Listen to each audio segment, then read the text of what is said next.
Well, hello, and welcome to the unboxing of one of my newest additions to my garden tools. What we have here, this came from Lehman's. I believe I'm pronouncing that correctly. They're in Virginia. That's Lehmans, or apostrophe S, I guess that is, showing possession. They specialize in a lot of things that are a lot of devices and tools and things of that nature, from the kitchen to the garden and back and forth and such. What I would consider, a country or lifestyle. So I was looking for a broad fork, and that's what's in the box that I'm about to show you.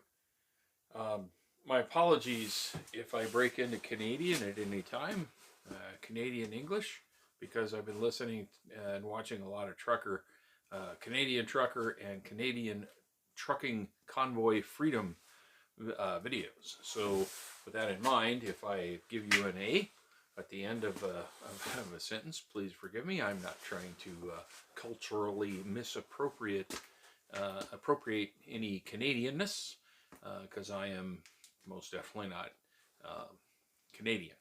But once you start listening to it, it's pretty easy. Just like if you would hang out with some people from Minnesota, you'd start talking Minnesotan.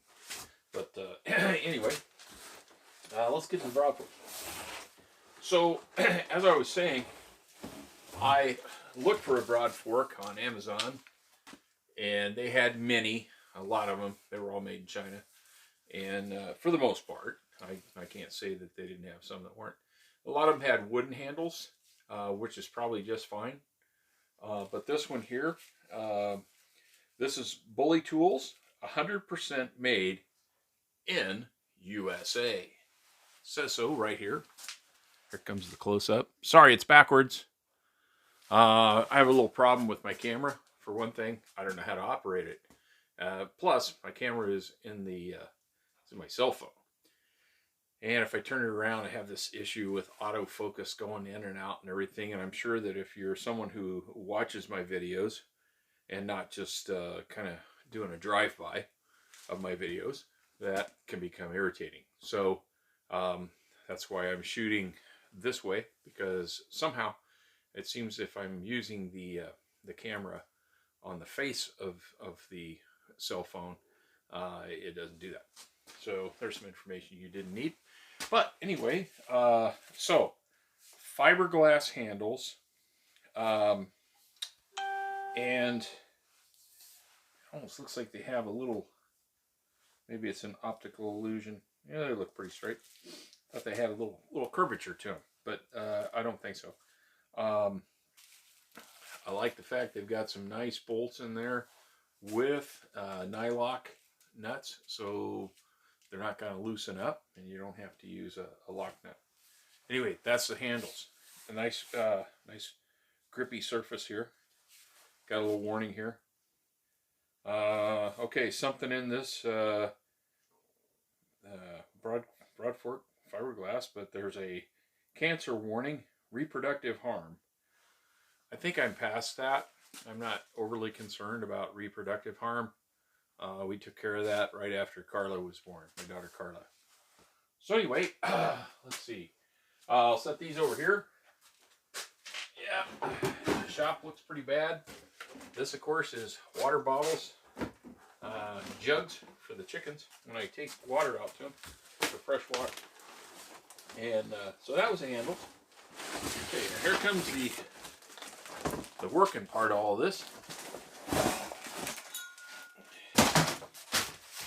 All right, so what we have is a 5-tine broad fork, and this is the working part of it, the part that gets pushed down into the ground, and then you rock those handles back, and you essentially are aerating the soil to what would be much deeper than what most rototillers are going to do. Most rototillers are getting down maybe 8 inches. If you have you have a heavy big Troy built or a commercial model, you might be able to get lower.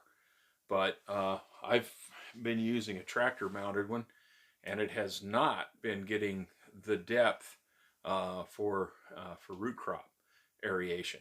And if you start to work into the kind of gardening that where you're doing a minimal till or no till, you're still going to need to be able to loosen your soil and get it opened up. And that's where the rod fork comes in. So this was an investment that I made. It's something I wanted to have in my my arsenal of gardening tools, as it were, or as it is.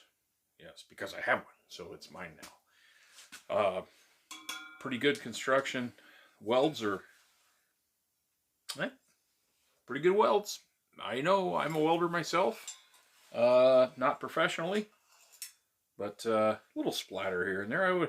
They could have cleaned it up a little bit more before the painting, but it does look well built and made by an American, somebody. So God save the Republic. So that's it. It's not too glamorous. I'll be putting the handles together, and maybe you'll get another picture of that here.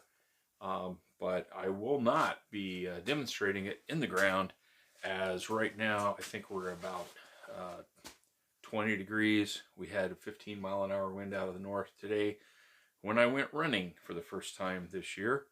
I call it running. For most people, it's a fast walk. But there you go. So stay tuned for coming attractions when the ground is no longer frozen like a brick, and we'll start to work that garden. Sorry for all the uhs. There's no script, so it's in my head rattling around, and now it's on the video, and you can listen to the rattles in my head. Anyway, I'm excited about using this tool. It was not I would not call it a small investment. It was about $140. So there you go. Cat's out of the bag, but nobody can, it's mine now, and I have it. And as long as I take good care of it, don't leave it out in the rain, it should last me many years. One of the best features of this device is that it is very green. It is not powered by a fossil fuel. It's powered by an old fossil. Me! Ha ha ha! Later.